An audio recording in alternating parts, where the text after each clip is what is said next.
Hello everyone and welcome to Shifting Gears number 70, Story Time with Clutch, where today I'm going to read a couple chapters from the StarCraft II novel Devil's Due, which is a prequel to the first StarCraft. And it actually takes place, there we go, it actually takes place right before the first StarCraft happens. It actually follows Jim Raynor and Tychus Findlay and their relationship and their partnership and their friendship, and goes into what happens right before StarCraft 1 starts. I believe I'm on chapter 13, and the story so far is that Tychus and Jim were part of the Confederate Army. They met up, they deserted because their commander was a total a-hole. He was a jerk, and they decided to go into business for themselves and became outlaws, more or less, sort of Robin Hood type outlaws. They don't murder, they only steal from the rich, and they enjoy their lives of hanging out with prostitutes and going to bars and pretty much living up the life. And they kind of have the law catch up to them a little bit in an area,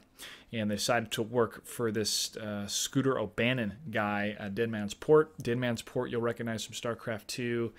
That's a place that Matt Horner talks about where you won a card game, and with it came the Bride, which is that woman with the pink hair and the electronic eye, if you'll remember in StarCraft 2.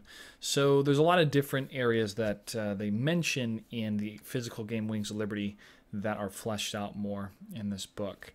So without further ado, we're going to go ahead and jump in to chapter 13. Just one sec, got to send out a tweet telling everybody I'm live.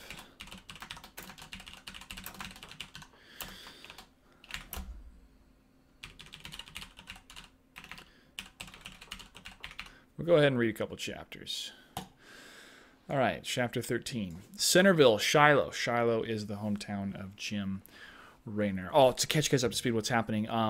So they're working for Scooter O'Bannon now, but Jim got a message from an old friend of his from his hometown, his home planet, that his mom is sick and dying, and he's been sending home to his he's been sending money home to his mom. She hasn't been taking it, and he hasn't talked to his mom in a while because he feels that he hasn't lived up to his parents' ideals, being an outlaw. All right, chapter 13, Centerville, Shiloh. It was early fall, and the heat was searing. Jim squinted in the bright sun as a dust devil swirled about him, kicking up little puffs as he walked. He had sent a reply back to Miles, and true to his word, Miles had found a good spot. Jim had had Tychus drop him off in the prearranged site, a field that struck a good balance between in the middle of nowhere and driving distance to town. This field should have been bursting with triticale wheat ready to be harvested. Instead, it was sere and dry. The dust would make for a spectacular sunset, Jim remembered, and as luck would have it, Centerville lay to the west. He wore nondescript farmer clothes that had been left for him at the drop point, along with an older model pickup truck. Jim knew that he was a wanted man, but he also knew that Shiloh and people on this planet tended to mind their own business. He clapped the hat on his head, and to complete the disguise, climbed to the truck and took off. He barely recognized the place. The town itself had sprawled past the limits he remembered as a youth, but many of the buildings had been built, inhabited, and then closed down, an entire life cycle in the period in which he had been away. The main street had several for sale signs on places that Jim had never seen. It was early evening, and the sun was only beginning its glorious red haze descent, so most of the remaining businesses were closed for the day. That made it safer for him. As he passed a small park on the right, something caught his eye. He slowed, made a U-turn, and stopped. It was a large rectangular wall made of the tan stone quarried in Shiloh.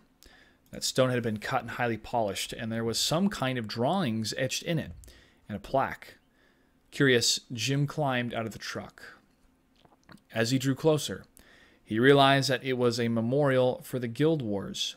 A small flame flickered in front of it, and at the little fire's feet were the words, "We will never forget." The drawings were of farmers on one side, armored Confederate Marines on the other. All struck poses so heroic, it would have made a recruitment officer weep. He walked around to the other side. It was almost completely covered by a huge plaque. Jim realized with a jolt that it was a list of those sons and daughters of Shiloh who had fallen in the wars. It was a hell of a long list. Slowly, he reached out and touched the raised names, trailing his fingers downward through the alphabet. Too many to read each one, but those he recognized jumped out at him. Philip Andrews, Jacob Kavanaugh, Roger Gregson, Henry Hank Harnack. Harnack. Hard to believe he and Jim had grown up as bitter enemies and become friends. Brothers in arms, when they had both joined Heaven's Devils.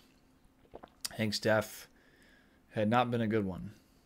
Felicia Carlson, Vincent Lamont, Thomas Omer, he said quietly. He and Tom Omer had grown up together. They had signed up together. He'd watched his friend receive the wound that would take his life. Jim allowed his fingers to linger on the name for a moment, remembering. He didn't belong here. Not anymore. He turned, got back in the truck, and sped on his way. The offices of the mayor were small and out of date. A fan whirled laboriously trying to cool the receiving room, succeeding only in feebly blowing the hot air around. The mayor returned from a quick dinner break, briefcase in hand, to file some papers, and sighed as he realized the room was not noticeably cooler than it had been several hours earlier. He loosened his tie and removed it. It was, after all, after office hours. He removed his hat, hung it up, and headed down the narrow corridor to his private office. He opened the door and closed it behind him quickly, staring at the man who sat in his chair. Well, hello, Miles, Jim Raynor said. You know all this time. When you told me in the messages that you'd become mayor, I thought you had lost it. But you really are the mayor, you old son of a gun. Miles Hammond laughed. Some days I wish I was crazy in imagining this, let me tell you, he said, chuckling. He regarded Jim with kind eyes, and the smile faded. Now, what in the blazes are you doing here? I left the clothes in the truck specifically so you wouldn't have to come into town. I wanted to see you, Jim said, rising. He stuck his hand out. Miles clasped it warmly, then pulled the younger man into an awkward but affectionate embrace. I'm glad to hear that from you, Jimmy. I am, but you are a wanted man. This was a dangerous little stunt. He unlocked the briefcase he'd been carrying, reached into it, and pulled out a piece of paper. Jim found himself staring at his own face with the word "wanted" written over it in large capital letters. Huh, he said jokingly. I thought I was better looking than that. Funny joke. This ain't a laughing matter, Miles said. I assume you were too smart to let anybody see you. Well, people see what they expect to see, Raynor said. I look like a farmer in these clothes, and that's what anyone who noticed me at all saw. I promise. Miles relaxed, slightly nodding. Good, good. That poster was at the post office. I just came from there. I took down all I could find. Still hardly a hero's welcome. Cup of coffee? If you still call for that swill you brew coffee, sure, Jim said. Miles smiled again and prepared a fresh pot. He locked the door, pulled down the shades, and turned to Jim. So, Jim said, sitting on the edge of the desk, tell me about Mom. You know all I know, Jim, Miles said. I mean about the money. I've been sending you a goodly amount of money from my, he was about to say heist, but caught himself. Business profits for several years now. What's been happening to it? Miles sighed and rubbed his eyes. I've been trying to tell you, Jim, she won't take it. Not here, not her father, not your father before her. None of it. It's tens of thousands by this point. Not a single credit, Miles said firmly. Jim swore. She always was stubborn. Her and your father. Salt of the earth. She's okay, though? Well enough. Farm aid's been a real blessing to the people of Shiloh. A lot of families here have been able to have roofs over their heads and food on the table because of it. Your mom's one of those. Jim nodded. Miles had mentioned farm aid before. He was glad to know that hadn't stopped for some reason. Well, since you're here, Miles went to the wall behind the desk and removed a painting of Crick Canyon at sunset. Behind the painting was a safe. Miles keyed in a code, and the door swung open. You might as well take your money back, he said, removing several stacks that made a distinctive clink sound. Miles also took out a small data chip. He placed the sacks and the data chip on the desk and went to pour their coffees. Jim looked at the sacks for a moment, pushed the data chip out of the way, then opened the sacks and dumped their contents on the table. It made a large, messy pile. Jim started counting. Nothing personal, Miles. I'm just used to counting my money before I walk away from a deal. Miles stiffened slightly, but then nodded and finished pouring. I reckon you would be, considering the line of work you're in. Count away. Several months later, Jim was both disappointed and angry. You're short, Hammond. Yes, I most certainly am. What's going on? Hammond plunked down a steaming cup of coffee in front of Jim and pointed to the small data chip Jim had ignored. Jim looked at it, puzzled. Miles picked up the data chip and slid it into the computer on his desk. A file came up. Well, take a look, Jim. We both know what you're doing ain't on the right side of things by anyone's reckoning. We also know your parents needed that money. I couldn't get them to take it, but I did what I could. It's all there. I took a small percentage of what you sent me each time. I routed it through various channels and was able to directly pay off the liens that were put against the Rainer farm without your mom catching on. It wasn't what I wanted to do, but sometimes you just have to do the best you can with what you've got. I also invested some funds into research, compiling some statistics on your family compared with others on Shiloh. It was pretty persuasive stuff. Your parents, being your parents, insisted that others were in worse shape than they were, so they declined any help. They declined any kind of help other than the most basic survival assistance. I talked to some people at Farm Aid, showed them the statistics, and was able to quietly get your parents some better quality food and supplies than they thought they were getting. It was what they rightfully deserved. I saw a lot of empty fields, Rainer said quietly. He was still staring at the documents on the screen. Everything corroborated Miles' words. You'd be seeing a hell of a lot more empty fields here if it wasn't for Farm Aid. That program is the only thing keeping a lot of people afloat here. Sure helped your parents. Jim leaned back slowly, still looking at the screen. I owe you an apology, Miles, he said quietly. I jumped to a conclusion. I guess I've been dealing with con artists and crooks for so darn long, I forgot that it's like to do business with decent men. Miles sipped his coffee. You were a decent man once, Jim, he said bluntly. Jim's eyes twitched at the words, but other than that, he gave no reaction. Your father always thought you'd turn out like him, and why wouldn't he? He was a man of strong principles. Thanks for looking out for them, Jim said abruptly. I appreciate that, but I don't need to lecture. Just set up the meeting with my mother, and I'll be out of here. He started to pick up the sacks of credit. They were heavy and awkward. Miles wordlessly pointed under his desk. Jim looked down and saw a large satchel. He plunked the satchel on the desk, opened it, and filled it with the sacks. Miles took another sip of the coffee. I ain't lecturing, Jim. I understand that things aren't so black and white all the time. Why do you think I decided to run for office? Hell, I don't know. Free checking account? Because I thought I could make a difference. The Confederacy has become more corrupt than ever, and there was a little while when I was able to do a little good for people. But not anymore. Not here. They've got too good a grip on things here. Maybe things would be different somewhere else. I've been thinking about getting to a settlement on Marsara. Marsara, Jim laughed. Remind me never to go on vacation with you. That planet is a hellhole. Miles chuckled. Maybe. But I ain't going there for the climate. There's good people out there, Jim. People just trying to make a decent living and lead decent lives. I've been offered an opportunity to become a local magistrate. He'd been looking off in the distance, his gaze unfocused, but now it snapped sharply back to Rainer. If I go, why don't you come with me? What? No thanks, I got better things to do with my time. Sure you do, Miles' voices dripped sarcasm. Just remember, the offer's there if you should change your mind. I won't, but thanks. Anything for Rainer, you know that. He cleared his throat. Oh, come on. I'll take you to see your mama. Commentary. This guy could be who the commander is in StarCraft. Miles Hammond. Write that down, lore freaks. All right, let's keep going here. Jim stood for a long moment in front of his boyhood home. It was exactly how he remembered it. Most of it was located underground, keeping it safe from both blown snow and sand and the annual temperature fluctuations. The roof was a dome covered by a semi-transparent membrane that collected heat during the day to be stored in the farmer's power cells. At night, the membrane was retracted. He used to lie back in a lounge chair and look up at the stars, wondering what was out there. Now he knew, and he realized he'd given an awful lot to be that boy again, working hard during the day, gazing up at the stars at night, and wondering, and then sleeping the sleep of the exhausted innocent. He swallowed hard past the unexpected knot in his throat and had to make a determined effort to get his feet to move down the ramp. Habit saw him removing his boots in the entryway so as not to track dust all over the house.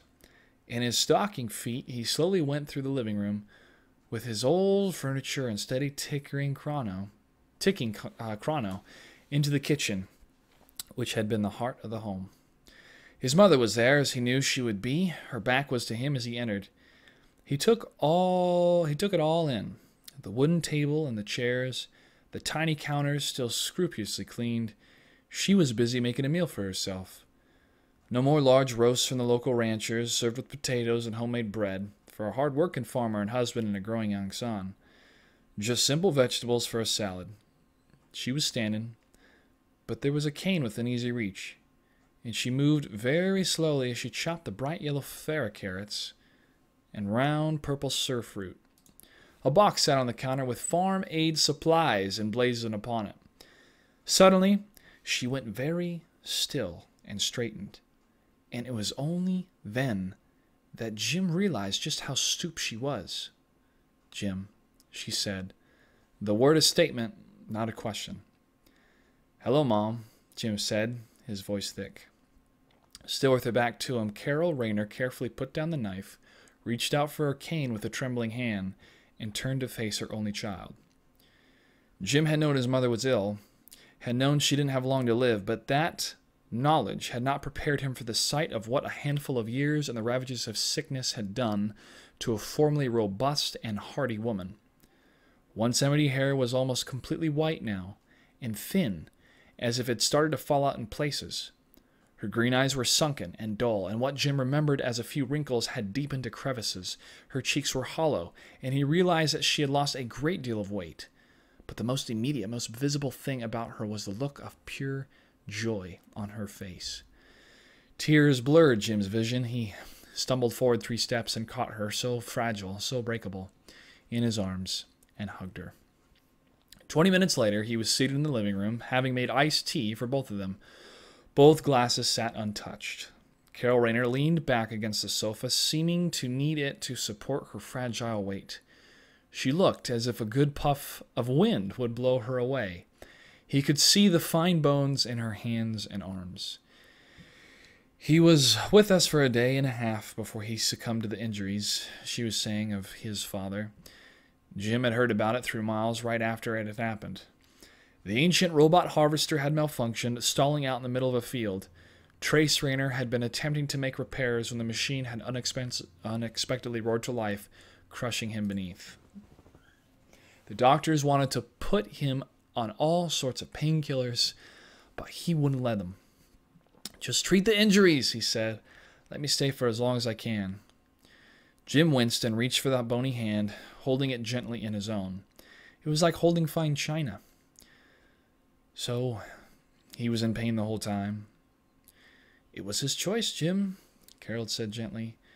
"We all knew he wouldn't make it. He just wanted to be present for the last few hours of his life." Tears stung Jim's eyes, and he blinked them back. She patted his hand. "There was nothing you could have done, even if you'd been here." "Except say goodbye," Jim thought bitterly. But he said instead, "The money could have helped." She smiled slightly, the gesture lightening up her haggard face. "Now, how do you reckon that? Wouldn't have made the surgeons any more skilled. They did the best they could with what they had. Shiloh doesn't have a lot of the high-tech medical equipment other planets do. Even if we'd taken your money, Jim, we couldn't have gotten your father to a proper facility in time for all that technology to be of any use. It was just his time, son. Money wouldn't have done a thing. Might have bought a new robo-harvester." She looked at him with deep compassion. "I love you, Jim. But you know we couldn't take money that was earned through criminal activity." "It's not from that." Carol squeezed his hand and her smile deepened. "Huh. Now you're a criminal and a liar. Jim couldn't help it. He laughed a lot. She joined him. Stubborn woman. Always too smart for your own good. They chuckled together for a moment, enjoying the release of tension in the room. And then Carol laughed. And then Carol's laugh turned into a violent coughing spell. She turned away quickly, hacking into a handkerchief, but not fast enough so Jim didn't catch the sight of blood on the white linen. "Mom," he said quietly, "Miles said you were dying." She wiped her mouth and leaned back. The fit had clearly exhausted her. "Miles is right," she resigned, which is why I'm so glad to see you." "What is it, Mom?" He reached again for her fragile hand. "Oh, some kind of cancer. Doctors don't rightly know. It's something new, and we don't have the testing equipment here to do research on it. There are several of us with the same symptoms, though." "So, something caused this?" She nodded weakly. "Looks like. They think it might have been something to do with the material the old canned rations came in. We stopped using those once Farmhand stepped in, but rations..." Jim stared at her aghast. "During the Guild Wars?" He had joined up with the sole intention of getting money to send back home. "Mom, you didn't use the money I sent you to buy food?" She smiled at him, but there was a trace of irony in it. "We used the money to pay down the debt, Jimmy. We didn't need food. The Confederacy was providing it." "Damn it!" Jim sprang up from the couch, stalking about the small room like a caged tiger. He wanted to break something, but everything he saw had a newly found value to him as a relic of his childhood and his youth. As something his late father and his dying mother had touched, cleansed, cherished. His hands clenched with anger that had no outlet, and no one saying anything about this, that the Confederacy's decision to cut corners is killing people. She didn't answer, and she knew why. Ever since Core Hall 4, people were scared. No one would dare speak out. Commentary. Core Hall 4 is where the Confederacy completely nuked the planet, where Arcturus's parents were, but they had been killed, and that is what sparked Arcturus to start the Sons of Core Hall. Back into the story. She didn't answer, and she knew why. Ever since Core Hall 4, people were scared. No one would dare speak out now. "You know," his mother said, breaking the uncomfortable silence, "your father always believed you'd come back one day. When he was in that hospital room, broken and dying, he knew he wasn't going to live long enough to see that day, but he knew it would come." Jim was standing with his back to her, one hand gripping the mantelpiece hard. He was glad he had come, but at the same time, the emotions that were racing through him, ripping him to shreds, and he just wanted them to stop. "Miles helped us out, and your father made a holovid so he could say goodbye properly." Jim was surprised. His family couldn't afford to make a holovid. Miles had helped again, indeed. His eyes fell on a small urn a few centimeters from where he grasped the mantle, and he felt a fresh wave of pain as he abruptly realized what it contained, or miraculously who. He had to get this over with.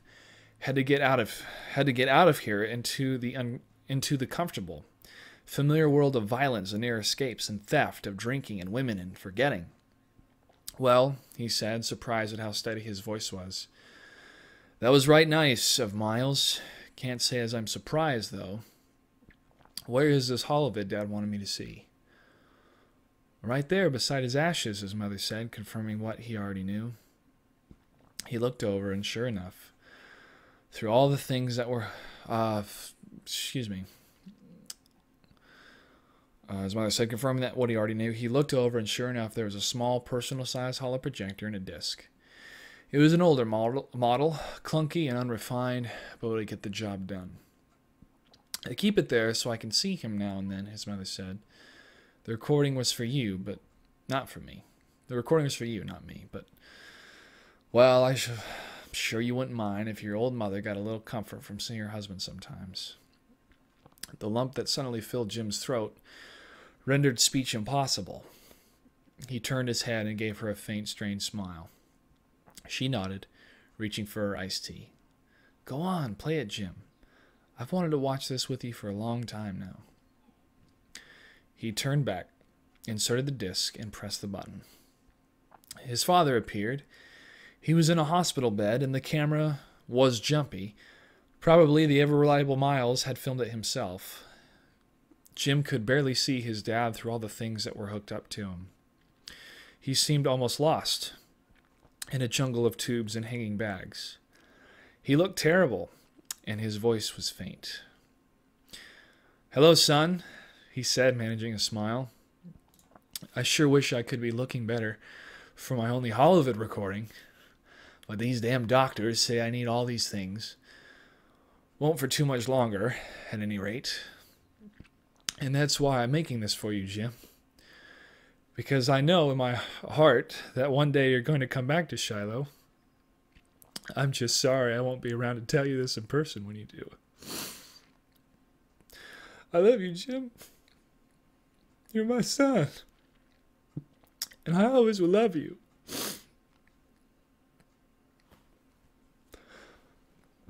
I used to think I could also say, I'll always be proud of you.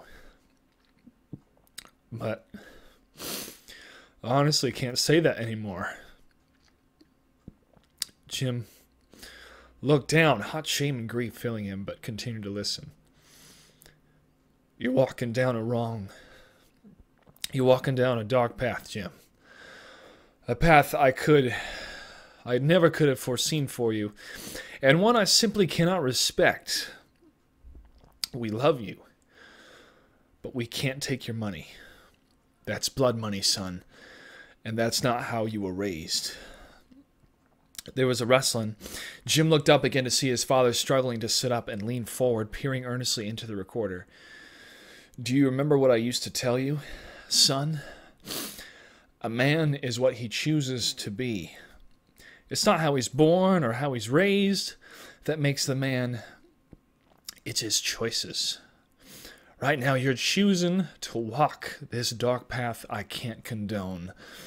But a man can turn his life around with a single thought, a single decision. You can always choose to be something new. Never forget that. He eased back down, the effort clearly having exhausted what little strength he had. His face was pale and he was trembling, probably from pain. I love you, son. The recording ended. For a long moment, Jim simply stood, breathing hard, trying to process what he had just witnessed. He took a steadying breath and turned to face his mother. She sat where he had left her. The iced tea had spilled in her lap, the empty glass lying on the upholstery beside her. Her face looked less drawn and her eyes were closed. There was a slight smile on her lips. Mom, Jim said, tears filling his eyes. He went to her, gathered her in his arms, and sat with her for a long, long time. Miles knew what had happened the moment Jim opened the door. The older man's face fell, and he seemed to be fighting back tears himself. Your mother's gone, he said quietly. Jim nodded. I'll take care of everything. Don't you worry. It's a blessing she hung on long enough to see you. And that's a fact. Though it might have been sheer stubbornness, she always knew you'd come home. And with the pain she was in and what she had to look forward to as this Confederate cursed disease advanced, well, it's a blessing she's with your father now, too. He squeezed Jim's arm. Jim stared at him with haunted eyes. A blessing, he said in a hollow voice. Maybe you're right. The thought was a bitter one. You'd best be off. Leave the clothes in the truck. I'll get them after dark. Right now, I'm going to attend your mother. And, Jimmy, don't forget what I said about Marsara. You'd be right welcome there. Nearly an hour later, Jim sat in the co-pilot's seat of a system runner. He stared as the ship lifted off, soaring upward. The brown earth dropped away, becoming not fields as far as the eye could see, but merely patchworks the size of a hand. He had worked those patches, had walked those now tiny streets, had napped beneath trees that from the height looked only as large as thumbnails. He closed his eyes for a second, then focused on the vessel's control panel as he and Tychus flew up past the clouds into the atmosphere and then among the stars. "You're mighty quiet, Jimmy." Tychus. Oh, that's Tychus's voice. We got to do Tychus's voice. "You're mighty quiet, Jimmy," Tychus said. Jim didn't answer. His thoughts were elsewhere. In his mind, he was sitting in the living room with his mother, watching the holovid of his dead father, and wondering why. The thought of a night with Evangelina, complete with all the booze, by the way. Commentary, Evangelina, super hot chick that Jim never got to score with, but he always wanted to. Tychus did, along with 3 other women one night, so good on Tychus. Wondering why the thought of a night with Evangelina, complete with all the booze he should drink, didn't sound as appealing as it once did. The room was filled... Tarsonis. The room was filled with... Whoa. What happened? Did I skip? Didn't sound as appealing as it once had. Tarsonis. The room was filled with the noises that never ceased. The whooshing of Vanderspool's forced breathing, the air of machinery, the click-click of the elaborate machines that made billions of calculations a minute. Other than that, it was silent. The door opened. One of Vanderspool's resocks entered and approached the giant metal coffin. "They'll be dead in 2 days." Whoa, man! I really got into that story acting-wise. Those tears were flowing. So, in this chapter, Jim saw that holovid of his father. They wouldn't take the money from his criminal exploits. And a very moving scene. His mother sees him. She then passes away a couple days later. Now he's off. This Vanderspool guy, this little blip about Tarsonis, this is the commander that Jim and Tychus hated. Jim actually killed him, but it looks like he's not dead. And he has set a bounty hunter after them to kill him and the rest of the people they cared about in their Heaven's Devils detachment. So he has killed everyone else that's still alive. And now he is after Jim and Tychus. Let's continue on. Let me get a sip of water here.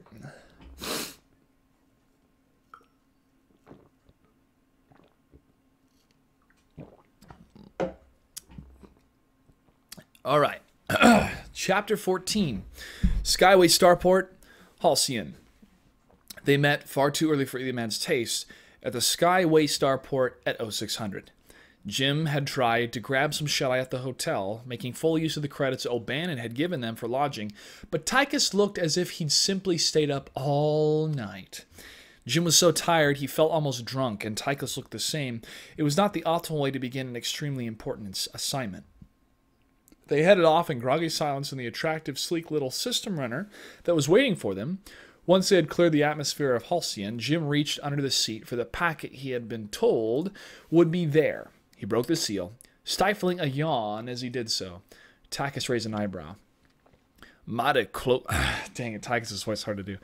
"Mighty cloak and dagger fancy," he said.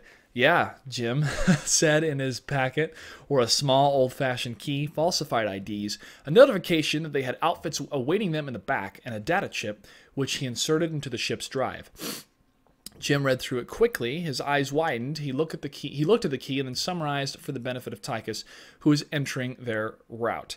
"Our heist, well, half of it anyway, is a person who is apparently eagerly anticipating us." "What?" "There was someone named Andrew Forrest. He's a pharmacologist." Tychus snorted. "Hello, Dr. Forrest. I need something for this pain in the ass I'm experiencing." "Why the hell are we picking up a pharmacologist?" "I thought Scudder, it's still him. I thought Scudder wanted us to steal something useful, like credits." Jim started to shake his head, then he figured it out. Drugs. O'Bannon is also a drug runner. "Then steal the drugs." Come on, Tychus' voice. "Then steal the drugs. Don't steal that." And then Tychus figured it out. Do steal the guy who created the drug. Scudder, I take it back. You are one smart bastard. Jim nodded. "I'll bet you anything this Dr. Forrest is one of a handful of people who know how to replicate the formula for something that's currently very popular and very lucrative. He may even have been the one who initiated the contact with Scudder." Neither, for all their myriad other vices, was heavily into the illegal stuff. While they had the chance to snort, swallow, or smear on an impressive variety of pharmaceuticals at various times over the years, alcohol was still their drug of choice, and it was cheap and easily obtainable in vast quantities, which was how both of them liked it. Tychus has once said that he didn't want to be beholden to anyone or anything, up and to including women and addictive drugs. Jim just never saw the appeal. Good role models. Good role models. 2. The recent encounters with Sicko Dwan had started to stir up memories they tried their best to forget. It had been a long time since either of them had thought about Lisa Cassidy, once known as Doc. Doc had been hooked on a substance called crab. The despised Vanderspool had played on her addiction in order to get her to betray not just Tychus, whom she had hooked up with, but also the rest of Heaven's Devils. It had worked, too. Eventually, she had become a willing informant, with the lure of the drug to keep her going. In the end, Doc had died of a battle wound in front of Tychus, assuring him that her deception wasn't personal. Both Tychus and Jim had known it wasn't, but there was nothing personal about what a highly addictive drug could do to you, nor the torment another human being could put you through when you desperately needed the stuff. What do you think it is? Jim wondered aloud. With Doc in his mind, he couldn't help but wonder if it was crab. Almost at once, though, he dismissed the thought. Crab was once hard to come by, but these days was becoming more and more common. No, whatever O'Bannon was after, it had to be something out of the ordinary. Something rare, expensive, upscale, and probably more addicted than anything Jim had even run across. That would be the only thing that would make it worth O'Bannon's while. Don't know. Don't care. Just want my payment. Get in, get the guy, get it done to get drunk and poke a pretty girl. The words and images they conjured up were rough and tumble, crude, physical. Just what Jim needed so he could stop thinking about Doc. And even closer to his heart, about Shiloh and his mother and that damned holovid. I like this plan, Jim said. Halcyon was a fringe world that, right from its colonization, had opened its arms to corporate development, and probably half the big companies on Tarsonis and other worlds had branches there.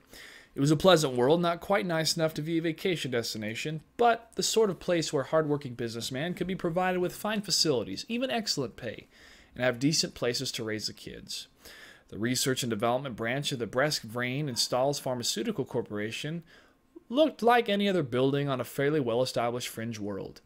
It was large and comfortably sprawling, with neatly manicured lawns and benches and fountains scattered here and there.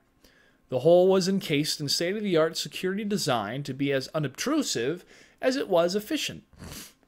Excuse me. If you didn't know where to look and what to look for, you would miss the cameras, the heat sensors, the motion detectors, and the approximately 16 other devices being employed. Jim and Tychus would have needed a security system expert if they had to break in. Fortunately, they did not have to do it the hard way. They had badges proclaiming their identities. Jim was now a high-ranking faculty member of the Tarsonis University, City of Tarsonis campus. Tychus was the point man for an organization called Physicians for Results Now. According to the literature, the organization wanted to cut through the red tape to get results now for patients who were in the later stages of diseases. In other words, they advocated legalizing and distributing medications that perhaps hadn't been tested enough to be proven safe. Yeah, I can see you pushing the results right now, damn it, Jim laughed. Can't see you as a doctor, though, Tychus shot back. Their clearance level was extremely high. It would permit them access to the laboratory, private offices, and as a special bonus, the executive bathroom. They were greeted in the cavernous lobby by a meticulously well-groomed, bright-eyed young man who introduced himself as Jason Richfield. He seemed a touch suspicious of Tychus, probably because of the man's size and roughed-up appearance, even with a shower and haircut. But with checking out their clearance levels, he ushered them in graciously. "I'll let Dr. Forrest know you're here," he said. Jim and Tychus waited patiently while listening to generic, non-threatening music piped in from somewhere. Their large frames nearly swallowed by comfortable upholstery, until said Dr. Forrest arrived. "Gentlemen, welcome to the Research and Development Branch of Besfrain and Stultz," Forrest said, smiling and extending a hand. He was in his middle years, tan, healthy-looking, and graying in most distinguished manner. He had a firm handshake, soft, well-manicured hands, a crisp white coat, and a fine chin. Jim disliked him immediately. He couldn't put his finger on it. Maybe the handshake was too practiced, the voice too well modulated.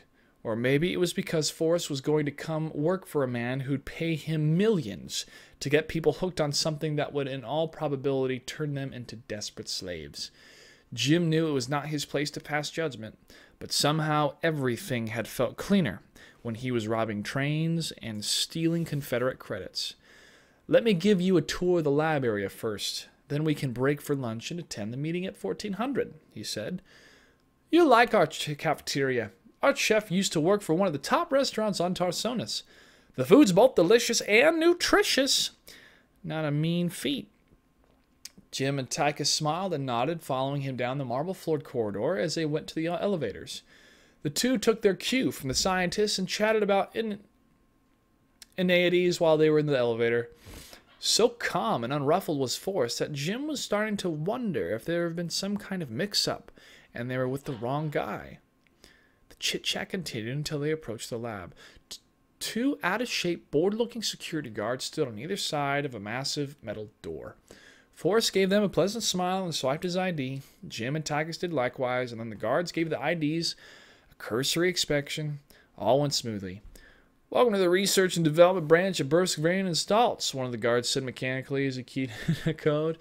"Please follow all safety instructions given to you by the medical personnel inside the laboratory and enjoy your visit." Something clicked and whirled, and the door slowly slid open. The lab was enormous. There were long tables and individual workstations, state-of-the-art equipment set next to mundane single-flame gas burners upon which glass beakers bubbled.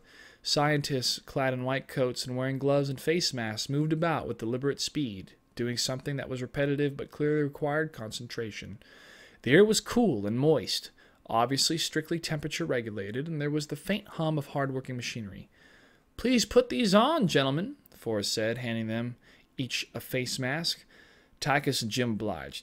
"Now this is where all the fun is," Forrest laughed. "I know that it certainly doesn't look like much fun to non-scientists. It looks a bit arcane and perplexing." "Looks kind of boring more than anything, actually," Tychus drawled from behind his mask. Jim glanced at him, trying to shoot him a warning. That was hardly the sort of a thing a representative of a physicians' organization that focused on medication should say. Tychus was not really cut out for this sort of thing, and Jim worried that his attitude might give them away before they'd gotten what they'd come for. Forrest laughed easily, and listening to him made Jim dislike him even more. "That too," the doctor agreed. "But it's very exciting, actually, if the steps become a little bit wrought. We're searching for cures of all kinds of diseases here, and as I'm certain you know." Like the cancer caused by Confederate rations, Jim thought. He had to actually physically clench his teeth not to say it. Doctors such as yourselves will be able to administer medications that will stop the progression of deadly diseases right in its tracks. You'll be able to test for them before they're even begun to manifest, then begin preventative, lifelong treatments for your patients. These people you're looking at are not merely scientists, the savers of lives. Heroes. They put in long hours simply because they want to do the right thing. Help others. The speech was practiced, easy, and the scientists pouring things into beakers and jotting down notes gave half-hearted waves to the onlookers. Jim wanted to spit. These people weren't here for altruistic purposes, not with the sort of pay they made. They were here for profit. Oh, the cures for diseases just might actually be discovered here, but not because...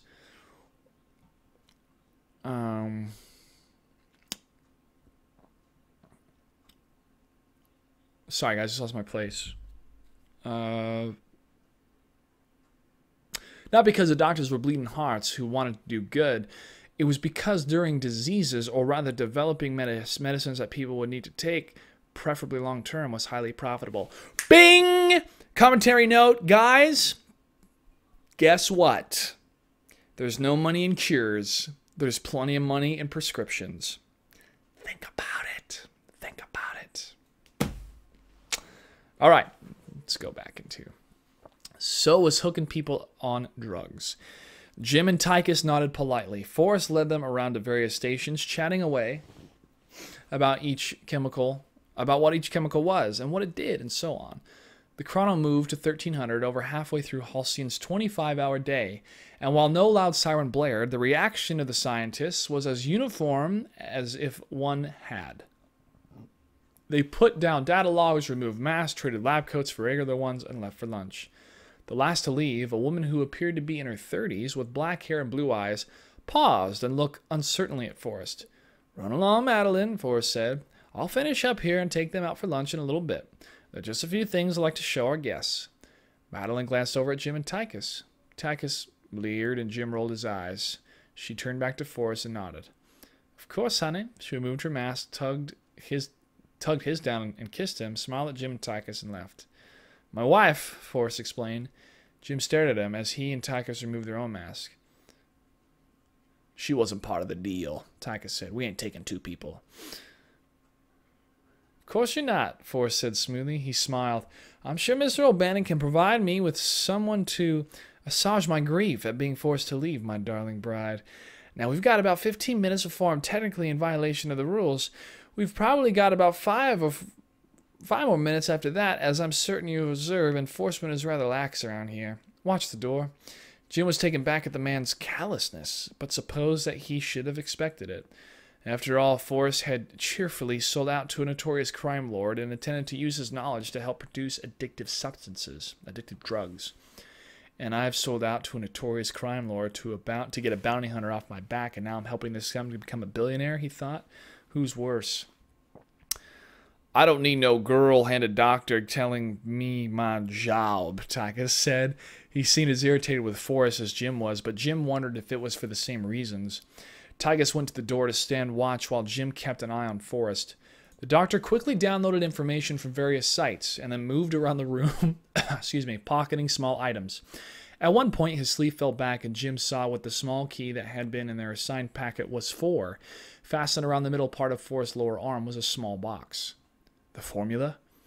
"And an extremely pure sample of Utopia," he said. "Hottest designer drug on the market. Everyone's scrambling to replicate it, and so far they haven't." Utopia. No wonder this guy was such a hot item. Addiction was usually swift and hard to break, something about how the drug altered the brain. Utopia apparently gave one of the highest highs ever with a mild crash and few side effects, initially at least. After a few hits, the highs didn't come as high. It took more and more of the drug to produce the same effect. In some cases, severe adverse reaction had occurred with test subjects going into fatal convulsions. Jim didn't know much more, and he didn't want to. "So you're the guy who made this?" "Indeed," Forrest shot him a grin. "Started out as an attempt to make a really good painkiller." "Sounds like you succeeded," Jim said. He was pretty sure he had managed to keep the contempt out of his voice. 10 minutes, Tychus growled. "Almost done. A few more items went into sealed compartments in Forrest's pockets." Now I can't help but wonder," Tychus drawled, why we need you if we get the formula and sample." Forrest's silver hair whipped up and his blue eyes were like chips of ice. "Because the formula is missing something that's here." He tapped his temple. My boss paid for you and the formula," Tychus said, turning away from the door. He had his gun out now and lifted it slowly. "You ain't trying to cheat him, are you?" "No," Forrest said dryly. "I'm trying to make sure I survive being smuggled off this planet by hired thugs like you." Tychus clapped a hand on his chest. "Aw, now, Dr. Frost, you done good and hurt old Tychus Finley's feelings." A small, elegant pistol appeared from nowhere in Forrest's hand. "I'll hurt something else if you don't lower that weapon immediately." "Oh, for Pete's sake," Jim said. "Let's all just get out of here, all right?" It was then that the lights went out. "What the hell?" Forrest's voice was high with alarm. "Tell me this is part of the plan." "No, it ain't," said Jim. The lights had gone out, but there was still a few gas light burners going. He wondered why the doctors had left them on. Probably they assumed that Forrest, as the last one to leave, would turn them off. The light was not enough to see much, but it was something. "Stay calm, Dr. Forrest. You have what you need." Close enough. The voice was shaking. Jim smirked in the darkness. Jerk was probably pissing his pants. Shouldn't there be some emergency lights? Jim asked. I mean, this is a pretty significant state-of-the-art research lab. Isn't there backup in case of a power outage? I don't know. I don't know, Sam Frost. There's never been a power outage. I think there should be. Yes. I don't like this one bit, said Tychus. Let's get out of here pronto. Forrest suddenly pushed past Tychus, trying and failing to open the door. Damn it, muttered Forrest. He started banging on the door. Hello? Guards? Help! The door won't open. Unease was pricking at the back of Jim's neck. Something wasn't right, and then he knew. Tychus, get away from the... Tychus had apparently been thinking along the same lines because the second Jim called his name, he turned and flung himself as far away from the door as possible. The door exploded with a deafening sound. Dr. Forrest, who had been pounding on it, begging to be let out, didn't stand a chance. His dismembered body and large chunks of hot, jagged metal flew into the room. Tychus and Jim dove for cover from the shattered glass as Fort's head and a piece of the door landed on one of the large tables. They got to their feet and trained their weapons on the doorway. The shape of a man loomed there, blocking the exit. They fired repeatedly, seeming to fill the figure with bullets, but it still stood. A laugh filled the room, and as the smoke cleared, the two men recognized the tall figure. Ezekiel Dawn. End of chapter. And scene. Alright, that moves into chapter 15. I hope you guys enjoyed this little preview. These books are really good. Christie Golden really captures the same characters and goes deeper to the bones, if you will, of these characters that we see, I feel, 2/3 of in the games, but there's this third that we're missing, and that third is covered in the books. So I highly, highly recommend you guys check out the books. But if there's one book you should read immediately to get it done, it's Flashpoint. Flashpoint. What that does, and Christie Golden explains this very well, is if you've ever seen a musical, there's this overture that happens before the musical starts. And that overture sets the mood for the actual performance you're going to see. It puts you in a state of mind. It gives you these glimpses and flashes of different characters and themes. And Flashpoint does that in such a well-presented manner that I read that book in one day. I could not put it down. I'll probably finish this book tonight. I have 64% done. This is the last piece of novel-style writing that I need to read to have read all the books of StarCraft 2. There's a couple short stories I need to read on the internet, but this is to prepare me and to prepare all of you for the panel discussion, the lore discussion. Not a panel. I mean, it would be myself and Sixen, if we want to call that a panel, but it'll be a lore discussion this Saturday, 11 o'clock a.m. Pacific Standard Time at twitch.tv/NASL TV, or for more information, NASL.TV. I'll be in the studio, and we're going to break down everything from the beginning of the lore and everything we need to know in order to be prepared for Heart of the Swarm. It is around the corner, guys. It is 1 week away, and the more I relive these stories and do a little bit of research here and there, but remember the themes and the characters, the more excited I am for this game and for the story to continue. So you don't want to miss it. Once again, 11 o'clock a.m. Pacific Time this Saturday, NASL.TV or twitch.tv/NASL TV. It'll be myself, Sixen, and Lorna Elise will be there to take your questions from chat or via Twitter. Thank you so much. And if you guys want to watch the VOD for this, check it out on my Twitch page or my YouTube page, which is youtube.com/clutch8. Thanks for watching.